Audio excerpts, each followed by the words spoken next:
Baik, terima kasih saudara-saudaraku semua se-Asia Tenggara, sesama dzurriyyah Jumatil Kubro. Ini saya datang ini diuji kemarin oleh Allah Subhanahu wa taala. Saya kemarin sampai Juanda, bandara Juanda Airport Surabaya, paspor saya tertinggal di Madura. Sehingga hangus, tiketnya hangus.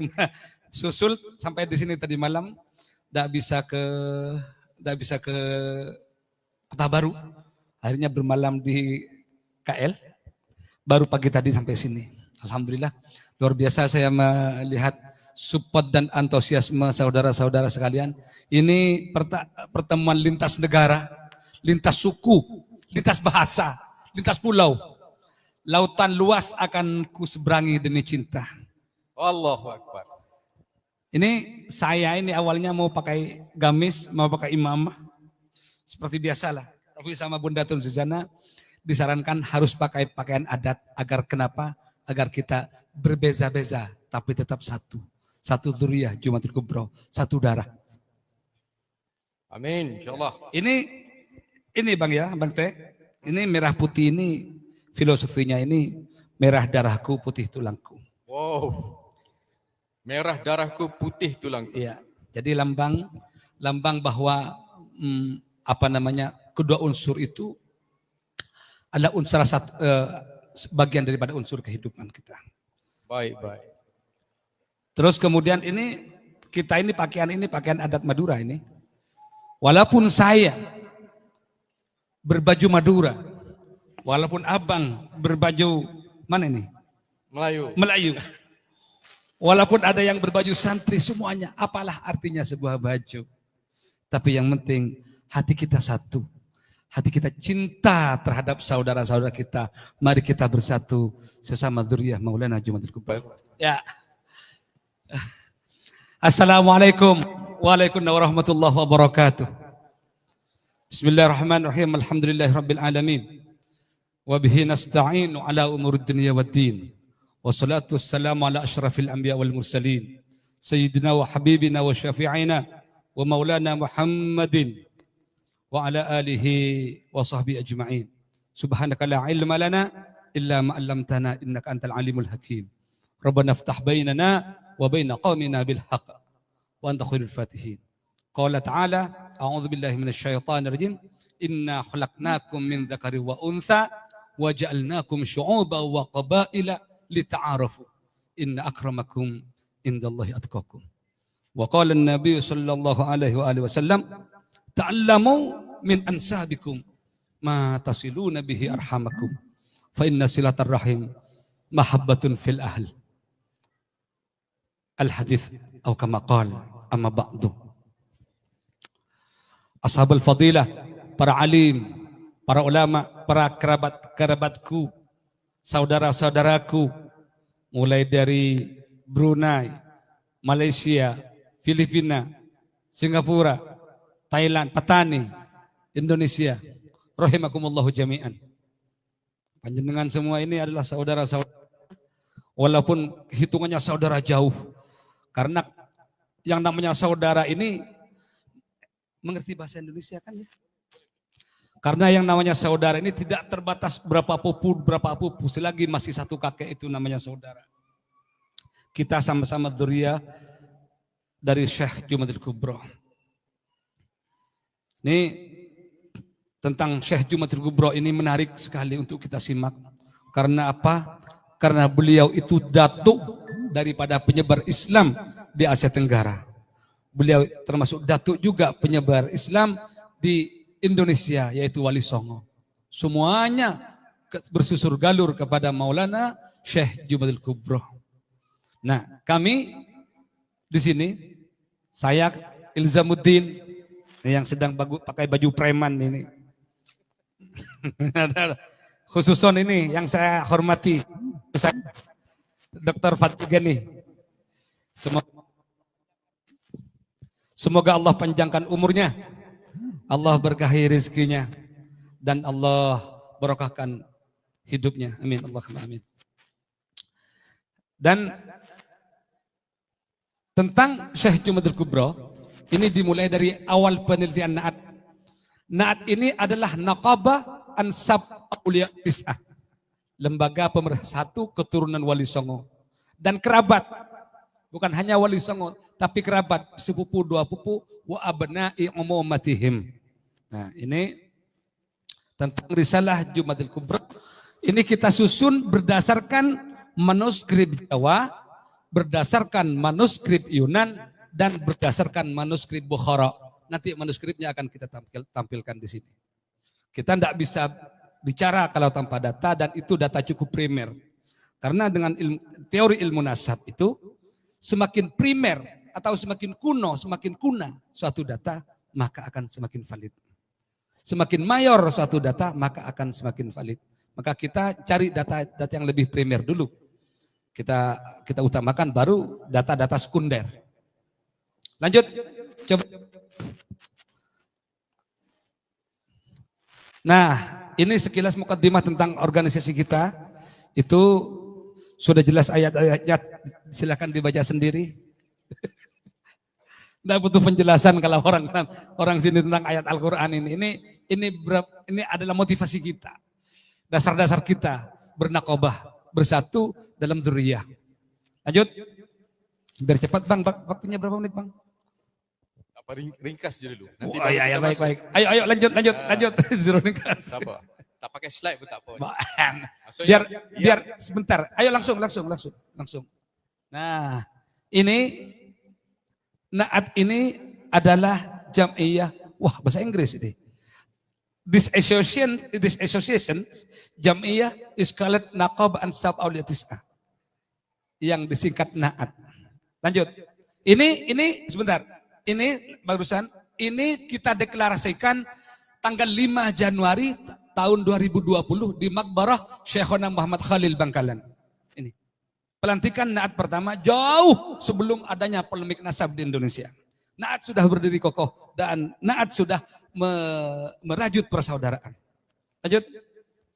Nah ini, cikal bakal Naat ini murni menyatukan yang terserak, menyatukan yang berserakan di Asia Tenggara ini kita satukan dalam Naat. Untuk silaturahim dan yang paling penting menanam, tidak hanya memanen. Artinya apa? Dan kita ke barat ke timur mengantarkan kakek-kakek kita. Kita tanpa prestasi. Itu visi utama Naat. Menanam tidak hanya memanen. Ini tahun 2017. Jauh sekali ternyata. Masih sudah umur berapa tahun? Hampir 8-9 tahun sekarang. Lanjut. Terus. Nah ini pengurus kita, saya, ketua umumnya, Kiai Hasan Malik itu sebagai Rais Syuriahnya, dan beliau ini keluarga Pondok Pesantren Zainul Hasan Genggong, Probolinggo. Yang ini Kiai Haji Mas Ahmad Fuad Nur Hasan, pengasuh Pondok Pesantren Sidogiri, selaku ketua mustasyar dari Naat itu. Dan itu MPR-nya Naat, pembuat aturannya. Dr. Saiful Abdullah itu sebagai konsultannya Naat. Lanjut. Tunggu dulu Bang. Ayo cepetan Bang.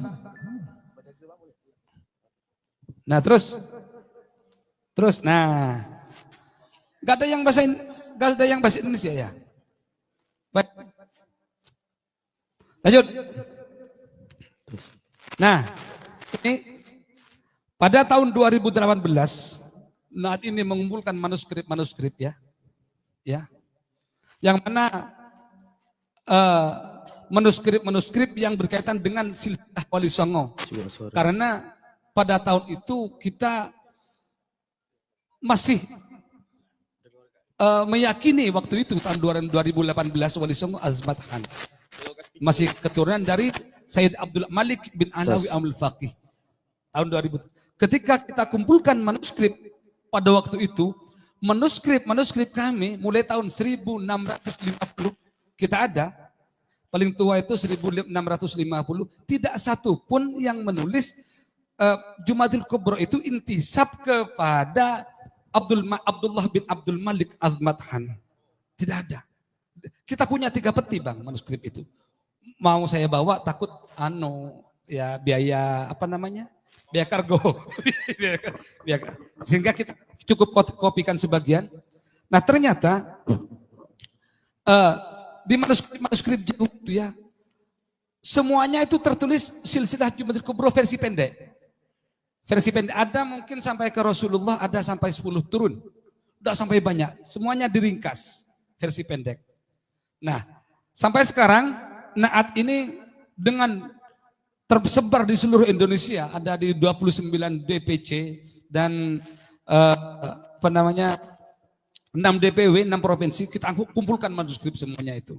Dan alhamdulillah sampailah kita pada suatu momentum akhir, suatu kesimpulan bahwa Jumadil Kubro itu ternyata tidak ada kekeluargaan dengan Al-Madhan. Bukan, beda jalur. Lanjut.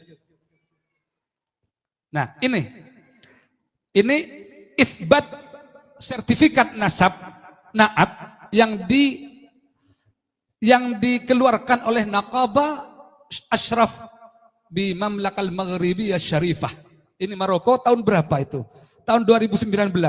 Jauh sebelum polemik nasab, Naqaba Ashraf Maroko sudah punya data tentang Wali Songo di sana. Ternyata Husunan Giri,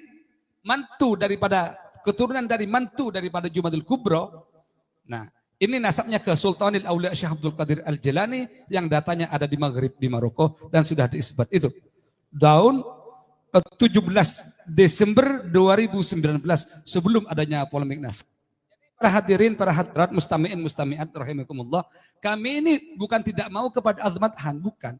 Dan kami bukan lari dari Al-Madhan bukan karena ada polemik nasab di Indonesia, bukan.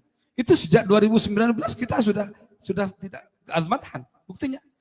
Naqab Ashraf Maroko ini diangkat oleh raja. Dan datanya ada. Boleh langsung ke atas itu. Lanjut. Nah, Wali Songo adalah termasuk penyebar Islam di tanah Jawa yang berhubungan erat dengan Malaysia, berhubungan erat dengan Kelantan, berhubungan erat dengan Campa. Bahkan di data kami, di manuskrip mereka. Nah, ini saya bawa sebagian. Ini silakan. Ini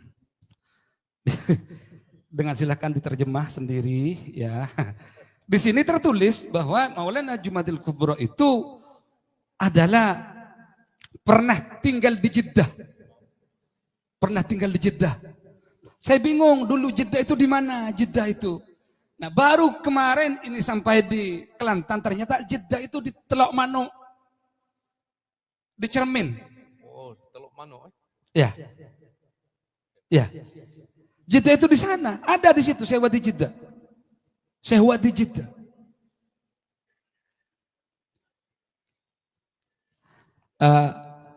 Sekarang yang saya tahu kemarin itu ya ketika kita melihat cermin yang ke sana ada danau, Bang, ada danau. Itu adalah tempatnya tempat tenggelam dulu bekas Raja Cermin di situ. Dan di manuskrip di catatan Kelantan of Empire itu ternyata memang Sultan Mahmud baru bahasa itu di Jeddah Darussalam itu, Jeddah itu. Lanjut. Nah, ini Bang yang penting, intinya ini. Ayo lanjut. Nah, ini sebagian manuskrip Madura, manuskrip Jawa, tertulis Syekh Jumadil Kubro, Syekh Jamidil Akbar, Maulana Ishaq, nomor 8, punya ayah namanya Syekh Jamidil Akbar, punya ayah nomor 6, Zainul Husain, bin Syekh Jumadil Kubro, bin Zainal Alim, Zainal Abidin, versi pendek semua. Intinya apa di sini?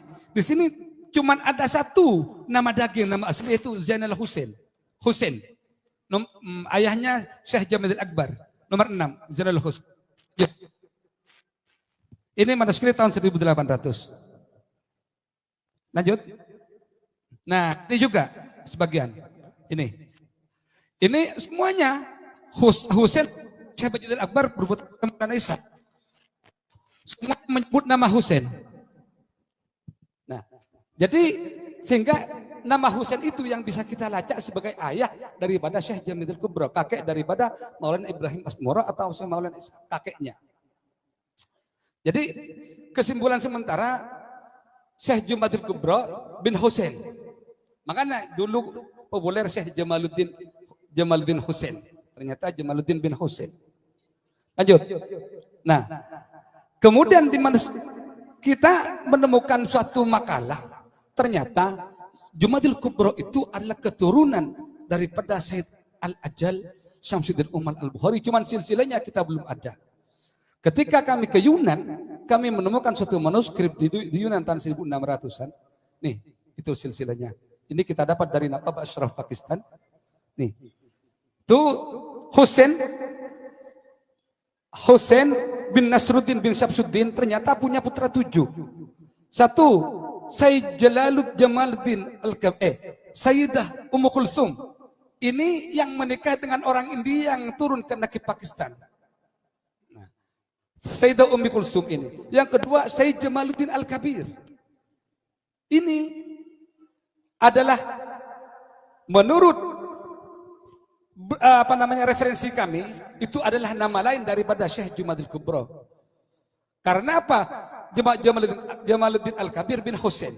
Saya sudah sesuai dengan manuskrip Jawa tadi itu. Terus punya anak Sayyid Diyauddin, ini makam ada di Semenanjung India, Hindustan. Dan yang ajib, yang saya kaget, nomor 7 terakhir itu Sayyid Jalaluddin.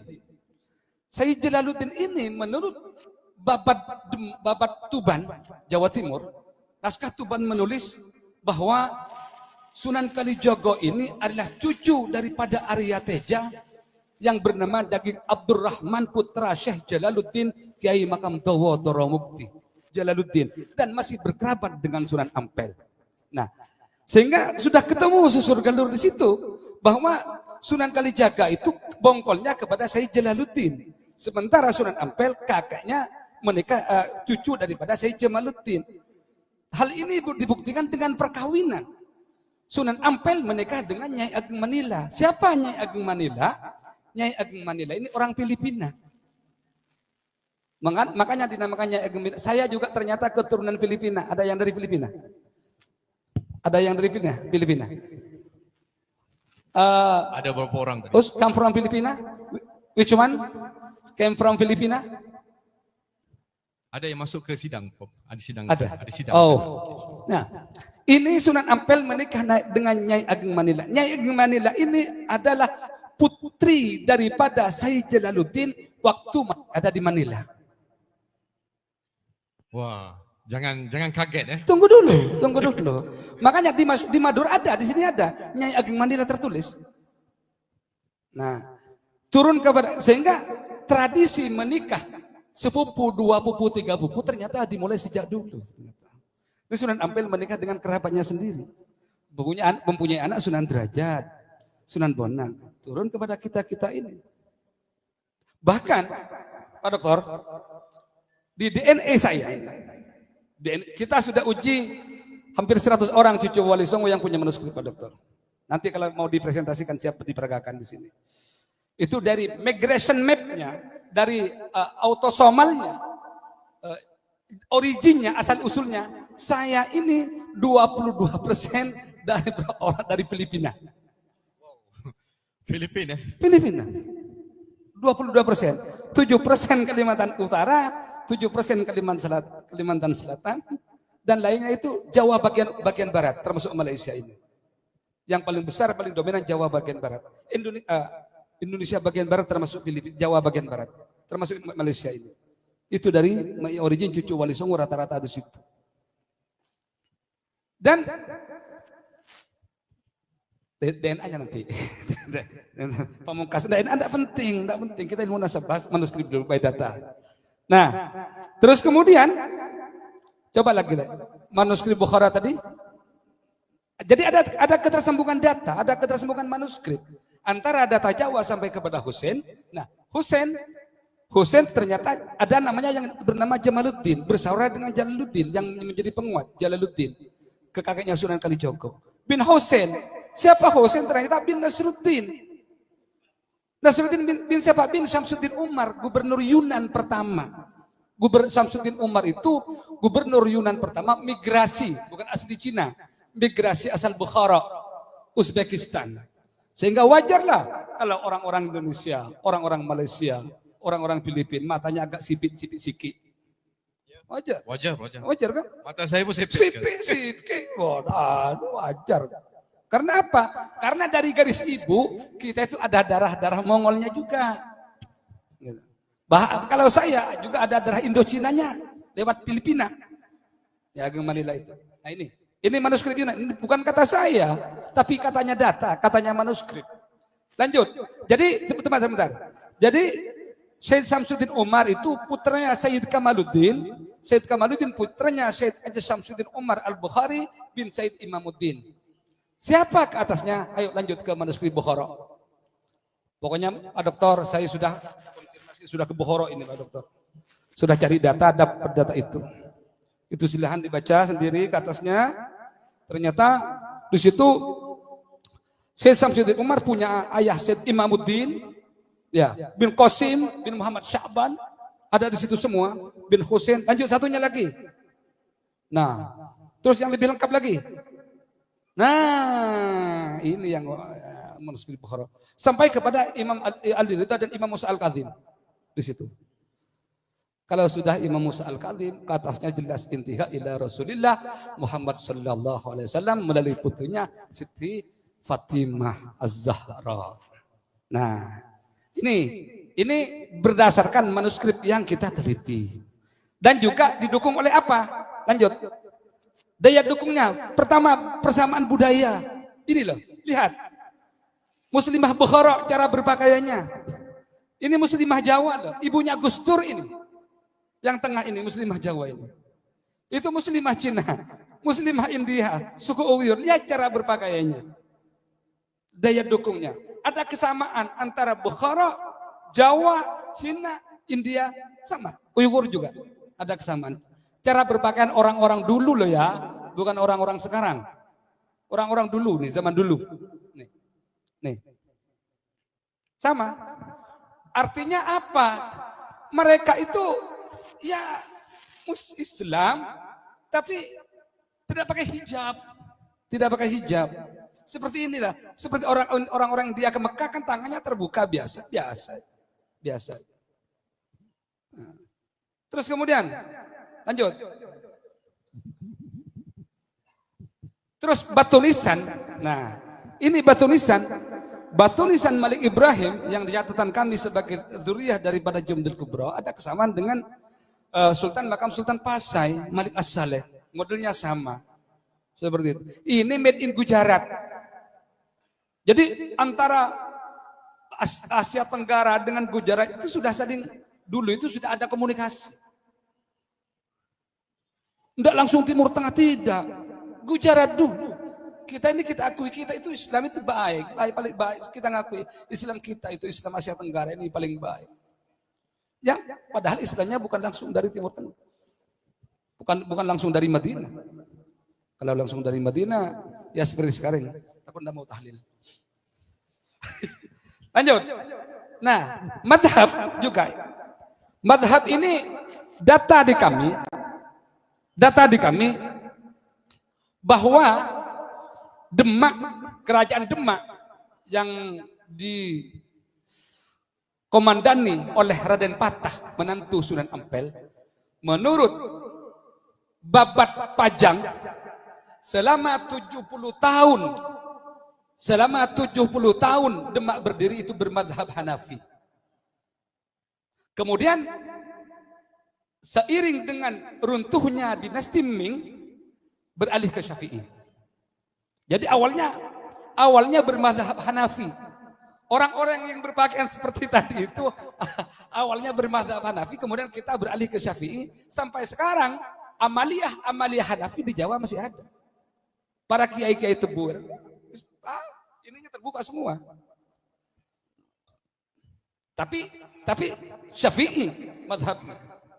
Ada persamaan bahwa dulu juga di Gujarat bermadhab Hanafi. Semuanya. Silakan baca. Saya Bang udah bawa manuskripnya, cuma bawa PDF-nya. Babat Pajang nanti kalau minta tak kasih. Ada di situ bahwa Babat Pajang itu menulis ya, ada perebutan intrik politik sejak cucunya Sultan Trenggono wafat ya. Di situ ada intrik, yang berimbas kepada madhab bahwa kisah pertarungan Arya Penangsang dengan Joko Tingkir Hadiwijaya dengan siapa namanya itu Panembahan Senopati. Nah, Panembahan Senopati waktu itu ada Joko Tingkir itu muridnya Sunan Kalijaga, Arya Penangsang itu muridnya Sunan Kudus. Nah di situ Sunan Kalijaga itu karena memang cucu Yunan, cucu apa tadi itu? Hanafi. Sunan Kudus karena kakeknya dari sini, dari Malaka, Syafi'i. Mau merubah Syafi'i, tapi tetap sehingga terjadi korban pertarungan antara Arya Penangsang dengan Panembahan Senopati, Sutowijoyo, yang mana dalam sejarah Arya Penangsang dengan keris pusakanya Setan Kober dan Sutowijoyo dan tombak Kiai Pleretnya itu bertempur juga dengan adu kesaktian yang akhirnya Arya Penangsang wafat. Padahal masih satu famili akibat ada kepentingan madhab juga. Nah ini yang terakhir, migration map of DNA. Silakan ini migrasi cucu Wali Songo yang kita DNA itu seperti ini adanya, lewat Kunming malah jelas. Kunming. Jadi Burma dari Bangladesh, dari Hindustan, nah ke Kunming, nah baru ke Jawa. Nah itu jelas migration map-nya. Nah Kunming itu waktu saya ke Cina 6 bulan yang lalu, di Kunming itu memang ada makam daripada Syed Al-Ajal Syamsuddin Umar Al-Bukhari, gubernur Yunan pertama dan bermadhab Hanafi juga. Tapi alhamdulillah juga sekarang di Jawa itu sudah beralih ke Syafi'i semua secara kafah. Bahkan Thariqah ya, manuskrip Babat Tanah Jawa menulis begini, saya Sunan Ampel mengajari Thariqah kepada Sunan Giri semuanya sampai lengkap, yaitu Thariqah Naqsabandiyah. Nah, sementara ini Thariqah Naqsabandiyah juga munculnya daripada Asia Tengah, bahkan di Cina juga populer dengan Thariqah Naqsabandiyah. Kemarin ini adik saya ke Mekah sekarang, kemarin waktu ada di Mekah ini mewawancarai orang berbergana dari Yunan. Dia ketika ditanya Thariqahnya ternyata Naqsabandiyah Jahriyah, madhab Hanafi. Cuman di Indonesia saja yang sudah Syafi'i. Di Serat Wali Sana, kitab Serat Wali Sana ini adalah kitab paling primer tahun 1490 Masehi. Ini ditulis oleh Sunan Giri II, kitab ini paling primer. Ini Sunan Ampel ketika mau wafat berwasiat. Ditulis di sini, saya kalau mati tolong saya jangan dipagar, tolong saya jangan ditembok, tolong saya jangan dikerudung, ditutup. Tidak seperti Sunan Giri. Sunan Giri makamnya ditutup. Ini wasiat Kanjeng Sunan Ampel ada di sini.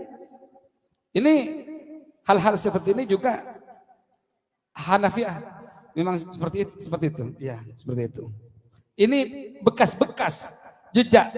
Menurut manuskrip bekas-bekas jejak Imam Hanafi masih ada, namun sekarang sudah bermadhab Syafi'i. Bahkan kitab-kitab yang ada yang kita ajari di pesantren-pesantren kita di Indonesia itu semuanya bermadhab Syafi'i, sudah beralih ke Syafi'i. Mungkin demikian sedikit yang bisa saya sampaikan, bukan kata saya tadi, tapi kata manuskrip. Jangan nanti ini audien nanti jangan menyalahkan saya ya kalau tanya, salahkan manuskrip kalau saya hanya copy paste.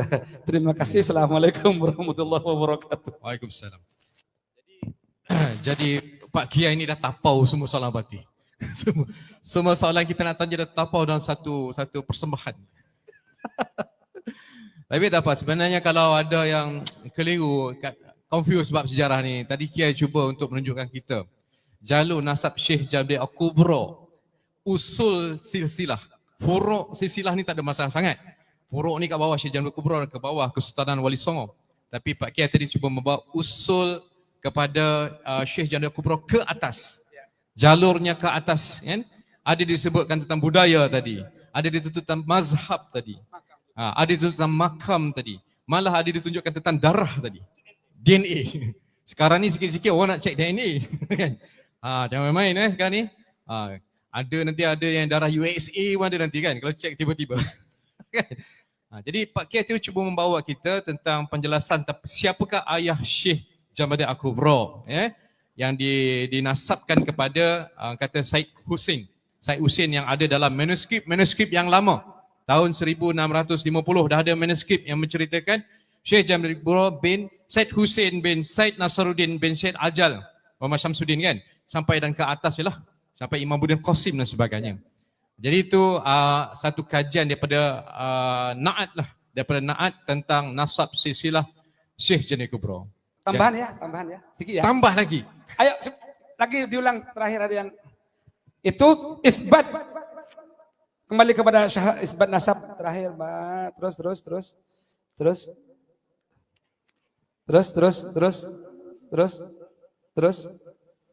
Terus. Enggak ada. Loh, tadi itu kan Sudah habis. tadi yang disebut Pakistan itu loh. Mana disebut Pakistan tadi? Belakang. Belakang. Oh, belakang. Ini syahadah nasab yang dikeluarkan oleh Naqaba Ashraf Pakistan berdasarkan manuskrip Jawa, manuskrip Yunan dan manuskrip Bukhara. Beliau juga siap mempertanggungjawabkan di hadapan kita.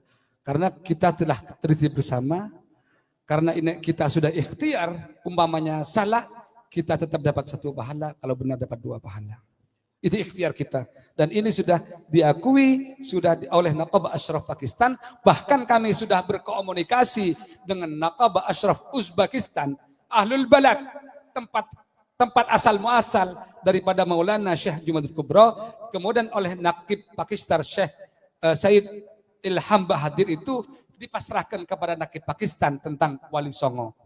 Semuanya Naqib internasional ini pasrah kepada Naqib Pakistan untuk mengithbat, untuk menyaksikan, untuk mengeluarkan syahadah tentang Wali Songo. Itu.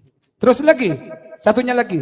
Nah ini Jalaluddin juga ternyata bersusur kalur kepada Sunan Kalijaga. Syekh Jalaluddin ini saudara daripada Jamaluddin.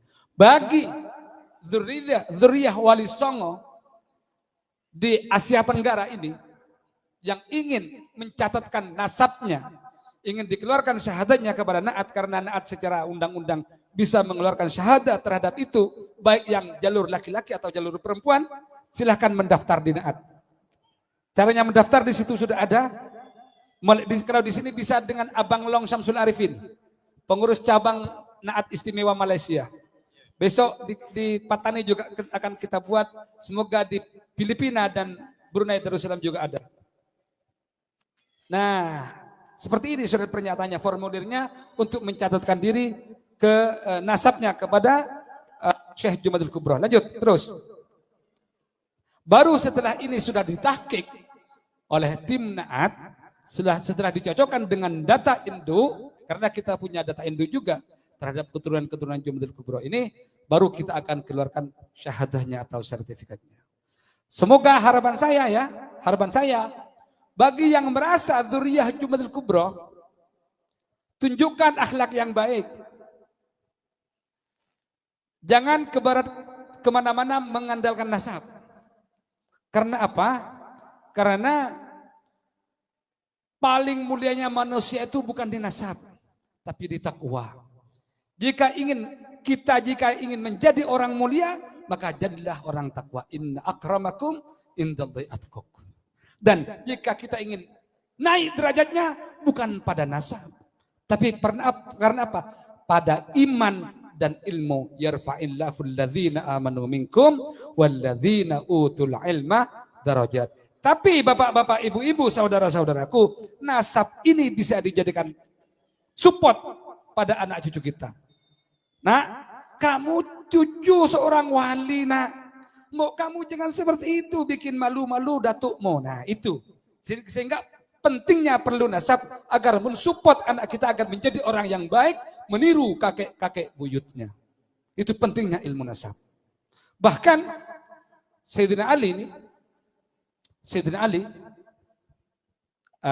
pernah berkata, la ghalabata illa bil quwwah, wala quwwata illa bil wahdah, wala wahdata illa bil ukhuwah. Tiada kemenangan tanpa kekuatan, tiada kekuatan tanpa persatuan, tiada persatuan tanpa ukhuwah, dan tiada ukhuwah tanpa kita mengenal nasab diri kita masing-masing. Agar kita mencapai kemenangan, ukhuwah kita galakkan. Terima kasih.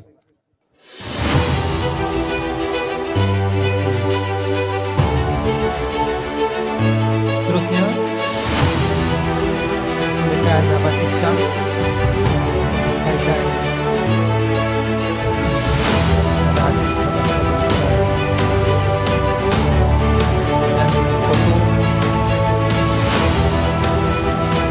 dan foto bersama,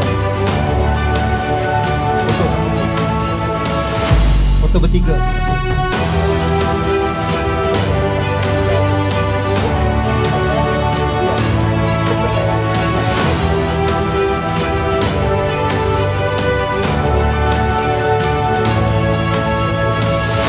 Gasing terbang. Sekarang bukan gasing musim saja, tapi gasing pun boleh terbang.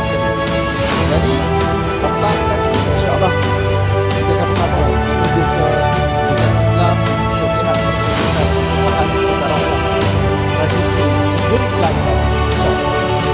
Dan tuan-tuan, jangan lupa juga